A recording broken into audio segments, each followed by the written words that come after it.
우리가 말씀을 읽어보도록 하겠습니다. 로마서 12장 1절부터 2절까지의 말씀 여러분 찾았을 줄로 믿고 우리 함께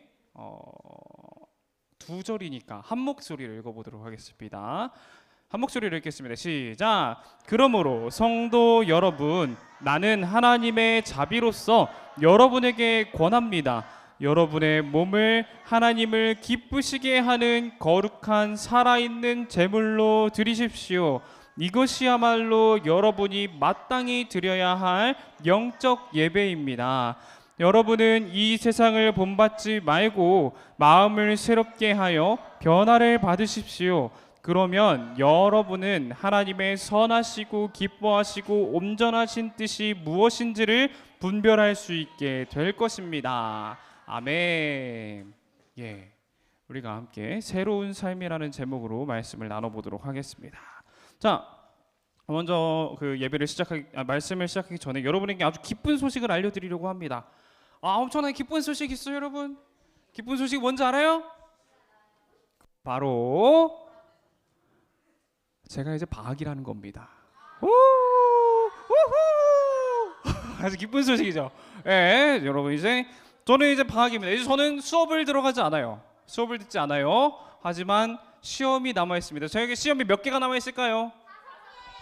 5개? 좀 더 써요. 5개 더 써요. 2,000개는 아니고요. 저는 자, 세보세요. 알려드릴게요. 자, 화요일 날 2개, 수요일 날 2개, 목요일 날 2개, 금요일 날 하나가 남았습니다. 여러분 몇 개예요? 7개 맞아요. 7개 남았어요. 시험만 남은 게 아니에요. 여러분 놀랍게도 과제도 남았습니다. 과제 몇 개 남았을까요? 6월 9일 날까지 제출 하나, 6월 13일 날까지 제출 하나, 6월 16일 날까지 제출 하나, 6월 23일 날까지 제출 하나. 여러분 몇 개예요? 그러면 저는 앞으로 뭐가 남은 거예요? 시험이 7개가 남고 과제가 4개 남았어요. 여러분 대학 가는 것에 대해서 고민을 좀 해보세요. 진지하게 고민을 해보셔야 됩니다.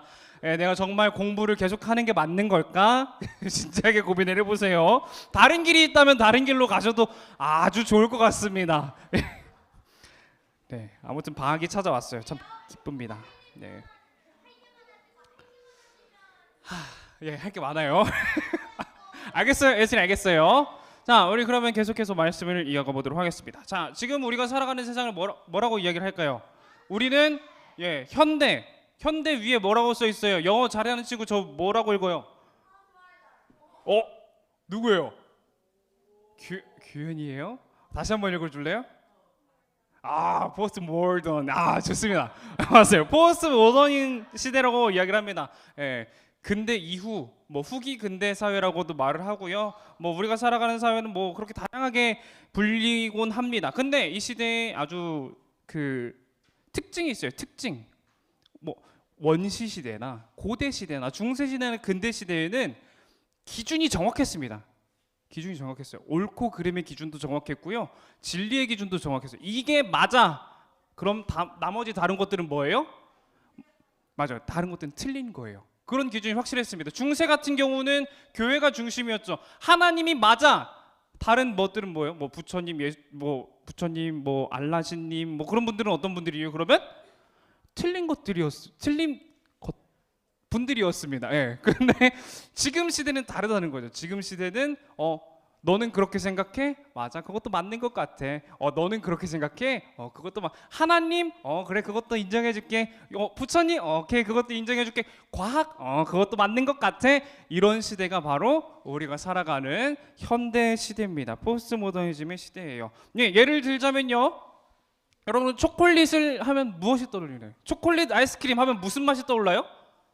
그렇죠. 달콤하고 뭔가 살짝 갈색 모양에다 갈색 색깔에다가 아니요 초콜릿 아이스크림 생각하자니까 갑자기 이상한 생각해요. 그거 말고 달콤하고 시원한 그런 느낌이 들죠. 근데 요즘에 초콜릿 아이스크림을 상상해보자고 말을 하면요, 누군가는 민트 초코 아이스크림을 생각할 수도 있습니다. 요새는 그런 민트 초코도 이해를 해줘야 되는 세상인 거죠. 민트 초코를 좋아하는 친구들에겐 미안합니다. 예. 어쨌든 그런 것들도 이제 참아야 되는 세상이에요. 예, 그런 거면 나는 분명 초콜릿 아이스크림을 생각하면서 나 초콜릿 아이스크림 좀 사다 줘 그랬더니만 내 친구는 민트 초코를 사오더라도 나는 이제 네 먹어야 되는 거죠. 예, 좋습니다. 예. 그런데 이 시대 우리 교회는 어떤 삶을 살아갈까요? 교회는 절대적인 진리를 외치면서 살아갑니다. 교회는 그런 곳이에요. 계속해서 예수 그리스도가 우리의 유일한 구원자입니다. 유일한이 중요해요. 유일한. 예수 그리스도가 우리의 유일한 구원자입니다 라는 것을 외치는 곳이 바로 교회입니다. 그렇기 때문에 이 시대의 교회는 참 많은 공격을 받는 것 같아요. 그리고 예수 그리스도를 믿고 따르는 성도들이 그렇지 못한 삶을 살아가기 때문에 그러는 것 같기도 합니다. 예, 많은 세상은 교회에 대해서 위선자라고 이야기를 하기도 하죠. 예, 여기 싫어하는 이유가 너무 다양해요. 이렇게 포스트 모던적인 그 진리가 없는 이 세상에서 자꾸 진리를 말하기 때문에 그렇습니다. 그래서 우리가 함께 오늘 이 로마서 12장의 말씀을 가지고 우리가 앞으로 세상에서 어떻게 살아가야 될지에 대해서 이야기를 해보려고 합니다. 먼저 오늘 함께 읽은 1절을 다시 한번 살펴보려고 해요. 1절입니다. 한 목소리로 읽겠습니다. 시작. 여러분의 몸을 하나님을 기쁘시게 하는 거룩한 살아있는 제물로 드리십시오. 뭔가 아주 신기한 말들입니다. 거룩한 살아있는 제물. 예, 거룩한 살아있는 제물에 대해서 좀 생각을 해보길 원해요. 아주 독특한 이야기를 하고 있는 거예요. 바울은 신기한 이야기를 하고 있는 겁니다. 여기서 제물이라고 하면 무슨 생각이 드나요, 여러분? 양, 맞아요. 양 생각나죠? 또 뭐가 생각이 나요? 또 생각나는 거 없어요? 소도 있을 수 있고 소. 그리고 또 뭐 있어요? 보통 맞아요. 산비둘기, 집비둘기 맞습니다. 산비둘기, 집비둘기 그런 친구들이 생각이 나요. 지금 바울 사도가 여기서 말하고 있는 제물이라는 건요. 구약에 있는 제사에 드려졌던 제물들을 말하는 겁니다. 그 친구들은 어떤 친구들이에요? 제사를 드리러 제가 양 한 마리를 끌고 갔다고 생각을 해볼게요. 제가 매 하는 양 친구를 끌고 갔어요. 제사장 앞에 갔습니다. 제사장이 가장 먼저 하는 일이 뭘까요? 맞아요. 양을 죽이는 겁니다. 죄를 안수하고 잔인하기 때문에 묘사하진 않겠습니다. 어쨌든 양을 죽이는 거예요. 그러면은 제물은 어떻게 될까요? 죽어요. 맞아요. 죽습니다. 근데 오늘 바울 사도는 뭐라고 이야기해요? 거룩한 어떤 제물이 죽어있는 제물인가요? 살아있는 제물이다. 여러분의 몸을 거룩한 살아있는 제물로 드리십시오 라고 이야기를 합니다. 거룩한 죽어있는 제물이 아니라 거룩한 살아있는 제물로 드리십시오 라고 이야기를 하는 거죠. 자, 아주 모순된 이야기입니다. 구약 성경에서 보면 구약에 있는 그 제물들은 전부 다 죽어있는 거였는데 어떻게 우리가 살아있는 게 될까? 예, 이런 모순 우리가 익숙하지 않습니까? 너도 본 것 같지 않아요? 죽었지만 살아있다. 예, 죽었으나 살았다. 얼마 전에 맞아요. 아주 좋습니다. 예, 예수님이 떠오르죠. 예, 예수님이 떠올라야 돼요. 부활하신 그 예수님이 떠오르셔야 합니다. 죽으셨지만 살아계신 그분 바로 예수 그리스도가 떠올라야 하죠. 예, 우리는 뭐에 대해서 죽었다 그랬죠? 저번 주였나 함께 나눴던 것 같은데 뭐에 대해서 죽었다고요? 계속해서 우리가 이것에 대해서 이야기를 하고 있어요. 우리가 율법에 대해서 죽었다. 죄에 대해서 죽었다. 하지만 우리는 뭘로 인해서 살 수 있는 거죠? 예수 그리스도의 십자가의 보혈로 인해서 우리는 살아있다. 그렇기 때문에 우리의 삶이 어떻다고요? 죄에서 벗어난 삶, 죄를 이기는 삶, 세상을 이기는 삶을 살아갈 수 있다라고 이제 저번 주까지 이야기를 열심히 나눴는데 여러분은 기억을 못하는 것 같아요. 예, 좋습니다. 예, 예수 그리스도로 인하여서 우리가 살아 있습니다. 그렇기 때문에 우리가 거룩한 살아있는 제물이 될 수 있는 거예요. 거룩한 살아있는 제물이 될 수 있는 겁니다. 우리가 죽지 않고 거룩한 산 제물로 살 수 있는 이유가 뭐라고요? 예수 그리스도요. 예수 그리스도의 보혈로 살아있을 수 있습니다. 예, 그러면 우리는 하나님께 드려진 거룩한 산 제물입니다. 하나님께 드려진 거룩한 산 제물이에요. 그렇다면 우리 주인은 누구일까요? 자, 구약 시대 때 제사를 드립니다. 제사를 누구한테 올려드리죠? 하나님께 올려드려요. 그러면 그 제물은 누구 거가 되는 거예요? 하나님께 되는 겁니다. 자, 그럼 우리가 살아가면서 거룩한 살아있는 제물로 하나님 앞에 드립니다. 그럼 우리 삶은 주인이 누구예요? 우리의 삶의 주인은 하나님이 되는 것이죠. 지금 그 논리로 바울 사도가 이야기를 하는 거예요. 너희 구약의 제사 알잖아. 그거 제물로 드릴 때 그거 누구 거야? 하나님 거지. 야, 너희가 이제 너희의 몸을 하나님 앞에 하나님이 기뻐하시는 거룩한 산 제물로 드려야 되는데 그럼 너희의 주인이 누구야? 라고 이야기를 하는 겁니다. 너희의 주인이 누구라고요? 우리의 주인이 누구라고요? 우리의 주인은 하나님이다라는 것을 여러분이 깨달으시면서 생각하시면 좋겠습니다. 살아가셨으면 좋겠습니다. 자, 우리의 주인이 누구인가에 대해서 교회 사람이 아니 교회를 다니는 여러분 중에도 있을 수도 있고 세상에 나가서 당신은 무엇을 위해 살아가십니까? 라고 물어본다면은 어떤 대답이 제일 많이 들어올까요? 아, 그래요. 돈. 좋습니다. 그리고 높은 곳에 가고 싶어요. 권력, 잘 살고 싶습니다. 사실 맞아, 명예 좋아요. 또 혹은 남자친구, 여자친구가 될 수도 있죠. 그런 다양한 답변들이 나올 수 있을 겁니다. 하지만 우리의 주인은 누구라고요? 하나님이라는 것이죠. 우리가 곰곰이 생각해봐야 돼요. 내가 정말 하나님을 주인으로 삼고 있는 삶을 지금 살아가고 있는가? 잘 생각을 해봐야 됩니다. 이해라.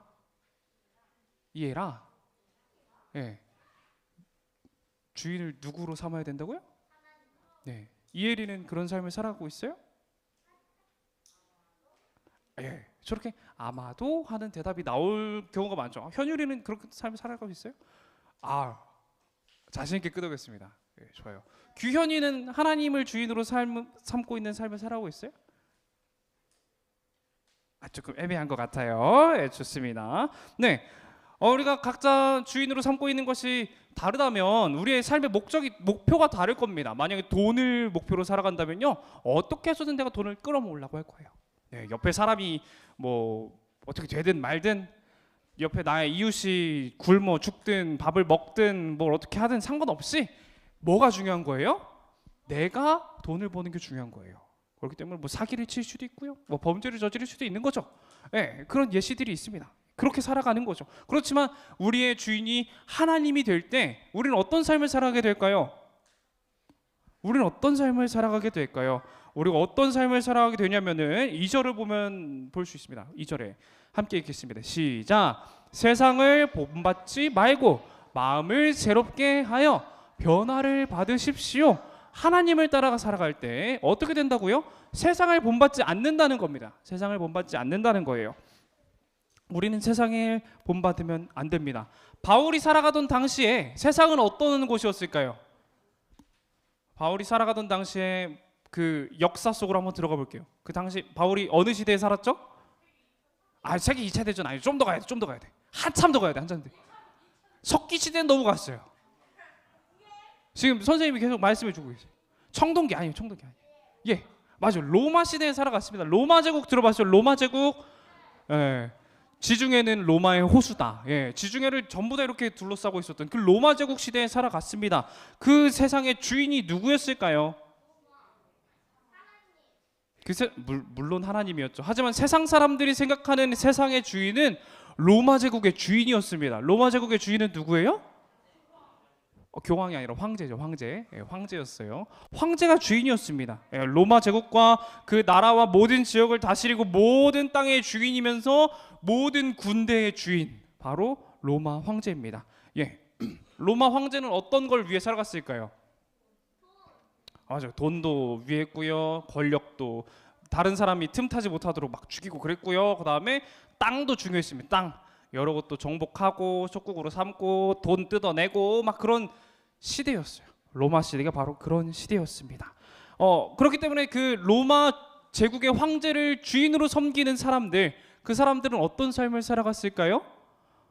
똑같은 목표를 삼고 살아갔겠죠. 나는 로마 황제처럼 될 거야. 조금 신분이 낮은 사람이 나는 우리 주인님처럼 될 거야. 그렇게 되는 거예요. 나는 우리 로마 황제처럼 살아가야지. 나도 돈을 많이 벌고 목욕탕에서 좀 씻기도 하고, 대중 목욕탕에도 좀 가고, 콜로세움도 좀 구경 좀 가고, 그런 여가 활동도 즐기면서 아주 풍요롭고 여유로운 삶을 살아가야겠다. 그렇기 위해서는 나에게 무엇이 필요할까?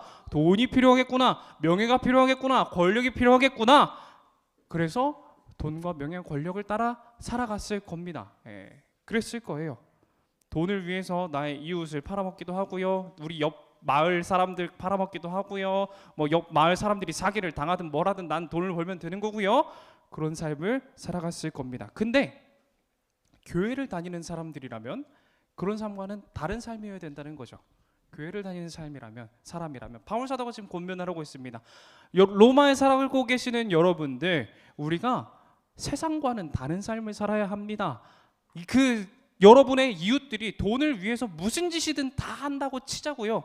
우리는 그렇게 살면 안 됩니다. 우리가 하나님을 바라보는 사람으로서 이웃을 돌아보고 예수 그리스도의 제자로서 이웃을 사랑하는 그런 삶을 살아가야 합니다. 하나님을 사랑하고 하나님을 위해 살아가는 거룩한 살아있는 제물로 드려진 우리는 마음을 새롭게 하고 변화를 받아가지고 세상과는 다른 삶을 살아가야 합니다라고 이야기를 하는 겁니다. 우리가 사실 이런 모습들을 그런데 아마 교회에 살아가고 계셨던 이 로마 교회에 살아가고 계셨던 이 성도님들도 그렇지 못한 삶을 살아가는 순간들이 정말 많았을 겁니다. 하나님의 백성으로 하나님의 자녀로 제자로 살아가지 못하던 그 순간들이 정말 많았을 거예요. 대표적으로 성경에서도 찾아볼 수 있는데요. 하나님의 백성이지만 하나님의 백성답게 살아가지 못했던 사람들이 있습니다. 누굴까요? 이분들이에요. 맞아요. 제가 이야기하고 싶은 거는 유다 백성들입니다. 유다 백성들 엄청난 자부심이 있었습니다. 우리는 하나님의 자녀야. 하나님 자녀가 아니죠. 하나님의 백성이야. 성전이 예루살렘에 있으니까 예루살렘은 절대 멸망하지 않을 거야 라는 생각을 가지고 있었습니다. 그때 예루살렘이 멸망할 때 어느 나라한테 멸망을 했어요? 바벨론한테 멸망을 했습니다. 바벨론이라는 나라가 커지고 있었어요. 그때 예루살렘에 살고 있던 유다 백성들은 누구를 의지했을까요? 맞아요. 이집트를 의지했습니다. 맞아요. 이집트를 의지했어요. 왜냐하면 이집트가 그 당시에 세계 두 번째 국가였거든요. 두 번째로 힘이 센 국가였어요. 그러니까 1등이랑 2등이랑 싸울 때 나는 2등 편에 붙어가지고 나도 1등이랑 싸워가지고 이겨서 나도 1등이 가지고 있는 그것들을 같이 먹어야겠다라고 생각을 했던 거예요. 네? 첫 번째는 바벨론이죠. 근데 바벨론이 우리를 살려주지 않겠다 그러니까 그러면 나는 2등한테 붙어가지고 같이 윈윈하면서 살아야지라고 생각을 했었던 겁니다. 하나님의 백성들이 그랬던 거예요. 하나님의 백성들이 나는 하나님의 백성이에요. 나는 우리 예루살렘에 성전이 있어요. 하나님이 계신 곳이 바로 우리 예루살렘이에요 라고 말을 하고 다녔지만 결국 그 삶이 하나님 앞에 드려진 삶이 아니었던 거죠. 세상을 의지하고 세상 사람과 똑같은 삶을 살아갔던 사람들이었던 겁니다. 우리가 이제 결론으로 가기를 원해요. 자, 우리가 꼭 기억해야 될 게 있습니다, 여러분. 우리 삶이 누구라는 거예요? 하나님이 삶의 주인이 누구라는 거예요? 하나님이라는 겁니다. 우리 삶의 주인은 하나님이십니다. 예수 그리스도가 우리를 죄에서 건져내시고 그 십자가에서 돌아가심으로 우리는 하나님의 자녀가 됐어요. 그리고 바울 사도는 오늘 우리가 뭐래요? 거룩한 살아있는 제물이래요. 하나님께 드려진 제물이라는 거죠. 우리의 주인이 하나님이라는 거죠. 근데 우리의 삶을 돌아보면요, 그렇지 못할 때가 참 많습니다. 세상 사람들과 똑같이 하나님께 기도하기보다는 내 힘으로 해결하려고 할 때가 너무나 많은 것 같아요. 하나님께 예배하는 것보다 중요한 게 참 많습니다. 놀러 가는 것도 중요하고요, 시험 공부하는 것도 중요하고요, 다른 행동, 친구들이랑 같이 TV 보고 영화 보는 게 너무나 중요해요. 그게 나의 주인이신 하나님께 예배하는 것보다 더 중요할 때가 더 많은 것 같아요. 중요하게 여기는 때가 더 많은 것 같아요. 사랑하는 여러분, 우리는 꼭 기억하기를 원합니다. 우리의 삶의 주인이 하나님이시다. 하나님을 따라서, 예수 그리스도를 따라서 우리가 살아가야 한다. 나에게 가장 중요한 건 하나님이다. 세상을 창조하신 하나님이 나의 주인 되시니까 나의 인생에서는 걱정할 게 없다 라는 걸 꼭 깨닫고 믿으며 살아가시는 여러분이 되시기를 너무나도 축복합니다. 네, 우리가 그럼 이제 함께 기도하기를 원합니다. 함께 기도할게요. 두 손을 모으고 두 눈을 감고 함께 기도하도록 하겠습니다. 사랑과 은혜가 충만하신 하나님, 오늘 우리를 이 자리로 부르셔서 함께 말씀을 나누게 하시니 너무나도 감사드립니다. 하나님, 우리가 언제나 하나님을 주인으로 삼고 나의 인생을, 나의 삶을 하나님 앞에 거룩한 살아있는 제물로 드리기를 원합니다. 주님께서 우리의 삶을 받으시고 주님의 뜻대로, 주님의 계획대로 우리의 인생을 사용하여 주시옵소서. 하나님, 우리의 인생이 언제나 주님께 드려진 인생, 주님을 바라보는 인생이 되기를 원합니다. 세상의 어떤 가치를 따라가는 것이 아니라, 돈을 따라가고 명예를 따라가고 권력을 따라가는 것이 아니라 오직 예수 그리스도의 그 십자가만을 바라보며 살아가기를 원하오니 주님께서 우리 인생 가운데 동행하여 주시어서, 사랑하여 주시어서, 함께하여 주시어서 우리의 인생을 거룩한 인생으로, 주님 앞에 드려진 인생으로 살아갈 수 있도록 도와주세요. 우리가 이제 삶으로 돌아갑니다. 세상으로 돌아갑니다. 학교에서도 친구와 함께 있을 때에도, 집에 있을 때에도 언제나 예수님만 바라며 살아가길 원하오니 주님께서 우리에게 능력과 은혜를 허락하여 주시옵소서. 사랑합니다. 감사합니다. 이 모든 기도 예수 그리스도의 이름으로 기도드립니다. 아멘. 우리 함께 주기도문으로 예배를 마치도록 하겠습니다. 함께 주기도문 할 건데요. 주기도문 할 때 어떻게 하자고 우리 약속했었죠? 짐 챙기지 않아요. 짐 챙기지 않아요. 장난치지 않아요. 마지막까지 하나님께 예배 드리는 순간입니다. 우리 함께 주기도문으로 예배를 마치도록 하겠습니다. 시작. 하늘에 계신 우리 아버지여, 이름이 거룩히 여김을 받으시오며 나라의 임하옵시며 뜻이 하늘에서 이룬 것 같이 땅에서도 이루어지이다. 오늘날 우리에게 일용할 양식을 주옵시고 우리가 우리에게 죄 지은 자를 사하여 준 것 같이 우리의 죄를 사하여 주옵시고 우리를 시험에 들게 하지 마옵시며 다만 악에서 구하옵소서. 대개 나라와 권세와 영광이 아버지께 영원히 있사옵나이다. 아멘. 자, 우리 함께 외치고 예배를 마치도록 하겠습니다. 오른손 들고 시작. 나는 하나님의 자녀다. 하나님을 사랑하고 이웃을 사랑하며 하나님의 기쁨이 되자. 고생하셨습니다.